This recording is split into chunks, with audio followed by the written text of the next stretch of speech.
You're a palace servant in Chang'an, the capital of Tang Dynasty, China, 650 AD. You're standing outside the chambers of Empress Wang, the most powerful woman in the empire. Wife of Emperor Gaozong, daughter of one of the most influential aristocratic families in China.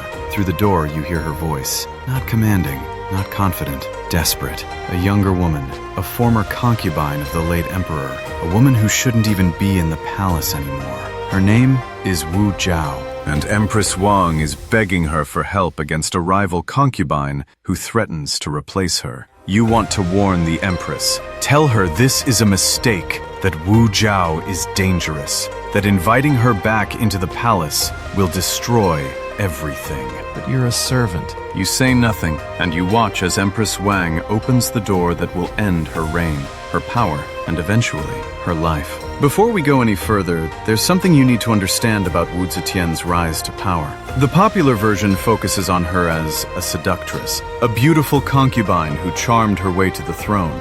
That version is incomplete. What Wu Zetian actually did between 638 and 655 was something far more calculated, far more ruthless, and far more revealing about how power works in systems designed to prevent women from holding it. This is not a story about beauty or seduction. This is a story about a woman who understood that in Chinese imperial politics, sentiment was weakness, and survival required the systematic elimination of everyone who stood in your way. The real question isn't how Wu Zetian became empress. It's how a 14-year-old concubine with no family connections, no political power, and no legal status climbed over the bodies of emperors, empresses, and her own rivals to become the only woman in 4,000 years of Chinese history to rule as emperor. If understanding how the powerless sees absolute power matters to you, consider subscribing. This channel exists to expose the mechanisms women used to survive and dominate in systems built to destroy them. Let me show you how Wu Zetian went from concubine to empress. The story begins in 638, but to understand what Wu achieved, you need to understand the system she was fighting. The Tang Dynasty Imperial Harem was not a palace of romance. It was a hierarchy of control, with iron rules designed to prevent any single woman from accumulating power. At the top, the Empress, one woman, chosen from the most powerful aristocratic families. Her role was to produce the heir and manage the inner palace. Below her, ranked concubines, thousands of women, organized into 9 ranks, competing for the emperor's attention and the chance to bear sons who might become emperor. The rules were simple and brutal. Only sons of the empress or high-ranking concubines could become emperor. Lower-ranked concubines' sons were excluded from succession. When an emperor died, his concubines had 2 options: spend the rest of their lives in a separate palace, forgotten, or become Buddhist nuns. No concubine could remarry. No concubine could leave the palace. No concubine could accumulate independent power. The system had worked for centuries. It kept women controlled, competing against each other,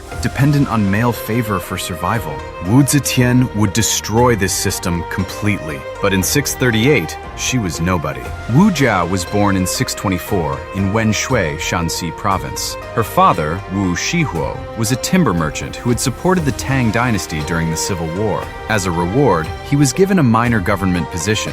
Wu Zhao was his second daughter from his second wife. In Confucian society, this meant she had no status. First sons mattered. Second daughters from second wives did not. But her father was unusual. He believed in educating daughters. Wu Zhao learned to read, write, study classics, discuss politics. This education would become her weapon.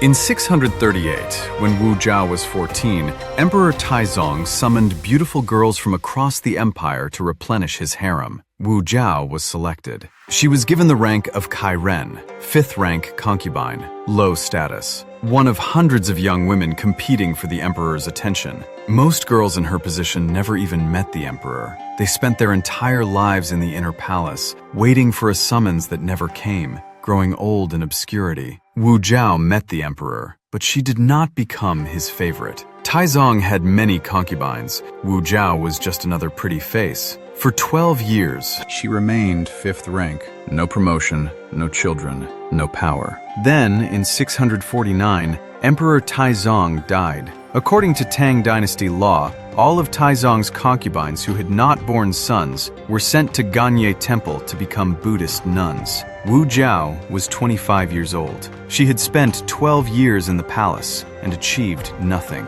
Now she was being sent to a monastery to spend the rest of her life in prayer and obscurity. This should have been the end of her story, but it wasn't. Because during her time in Taizong's harem, Wu Zhao had done something forbidden. She had met Taizong's son, Prince Li Zhi. According to some sources, they had an affair. According to others, they simply formed a connection. Either way, when Li Zhi became Emperor Gaozong in 649, He remembered her, and in 650, he summoned her back to the palace. this was scandalous. A son taking his father's concubine was considered incest in Confucian ethics. It violated the rules of filial piety that defined proper behavior. But Gaozong didn't care. He brought Wu Zhao back, gave her the rank of Zhao Yi, second-rank concubine, and made her one of his favorites. Wu Zhao was back in the palace, but she had a problem. Emperor Gaozong already had an empress, Empress Wang, And he had a favorite concubine. Consort Zhao. These two women controlled access to the emperor. They managed the inner palace. They decided which concubines were sent to his chambers. As long as Empress Wang and Consort Zhao were in power, Wu Zhao would never rise higher than second rank. And second rank meant no real power. No guarantee of security, no control over her own fate. Wu Zhao needed to eliminate both of them. But she couldn't do it through direct confrontation. She had no political connections, no powerful family, no sons. So she did something brilliant. She made them fight each other. Empress Wang's position was precarious. She had been empress for years but had not produced a son. In Chinese imperial politics, an empress without a son was vulnerable. Consort Zhao had the emperor's favor and had borne him children. She was a threat to Empress Wang's position. So Empress Wang was desperate. She needed an ally against Consort Zhao, and Wu Zhao presented herself as that ally. According to historical records, Wu Zhao approached Empress Wang with humility and deference. She praised the empress. She offered support against Consort Zhao. She positioned herself as loyal, helpful, non-threatening. Empress Wang believed her. This was her fatal mistake. Empress Wang used her authority to promote Wu Zhao. She gave her access to the emperor. She helped her bear sons. Wu Zhao gave birth to her first son, Li Hong, in 652. Then a second son, Li Xian, in 653. Then now Wu Zhao had something Empress Wang didn't. Sons who could inherit the throne. And she had something Consort Zhao didn't, the empress's support. But Wu Zhao still wasn't safe. She was still a concubine. Still subject to the Empress's authority. She needed to become Empress herself. And to do that, Empress Wang had to be destroyed. In 654, Wu Zhao gave birth to a daughter. What happened next is one of the most controversial moments in Chinese history. According to official Tang Dynasty records, compiled decades later by Wu Zetian's political enemies, Wu Zetian killed her own infant daughter and blamed Empress Wang for the death. The story goes like this. Empress Wang visited Wu Zhao's chambers to see the new baby. After she left, Wu Zhao strangled the infant, then screamed for help, accusing the empress of murder. Historians have debated this account for 1,300 years. Some believe it completely. They point to Wu Zetian's later ruthlessness as evidence she was capable of such an act. Others are skeptical. They note that the only sources for this story were written by Wu Zetian's enemies after her death. There were no witnesses, no proof. What we know for certain is this. In 654, Wu Zhao's infant daughter died, and Wu Zhao accused Empress Wang of being responsible. Emperor Gaozong believed her. Whether the accusation was true or false, it worked. Gaozong began to turn against Empress Wang. Wu Zhao pressed her advantage. She cultivated relationships with powerful ministers. She demonstrated administrative skill She made herself useful to the emperor in ways that went beyond the bedroom. She became his advisor, his partner, revealing a shift in power. his political confidant. And she continued to plant doubts about Empress Wang. By 655, Gaozong had made his decision. He announced he would depose Empress Wang and install Wu Zhao as the new empress. This was unprecedented. Empresses were chosen from aristocratic families. Wu Zhao was the daughter of a merchant. She had no bloodline, no family connections. The Confucian bureaucracy opposed it. Court ministers argued it violated tradition. Aristocratic families protested. Gaozong ignored them all. In 655, Wu Zhao became Empress Wu. She was 31 years old. She had gone from exiled nun to empress in 5 years. She becoming empress didn't make her safe, because Empress Wang and consort Zhao were still alive, stripped of rank, imprisoned in a distant part of the palace, but alive. And as long as they were alive, they were a threat. They could be restored. They could plot revenge. They could become symbols of opposition to Wu's rule. The Zetian understood this, and what she did next would define her reputation for the next 1,300 years. According to historical records, Wu Zetian ordered both women executed. The details of their deaths, as recorded in later chronicles, were designed to demonstrate the cost of opposing her. But more than the method, what matters is the message. Wu Zetian had climbed from 5th rank concubine to empress by making powerful people underestimate her, by turning rivals against each other, by presenting herself as harmless until she had accumulated enough power to destroy them. And once she had that power, she used it without mercy. Empress Wang had made the mistake of seeing Wu Zhao as an ally. Consort Zhao had made the mistake of seeing her as a lesser rival. Both paid for those mistakes with their lives.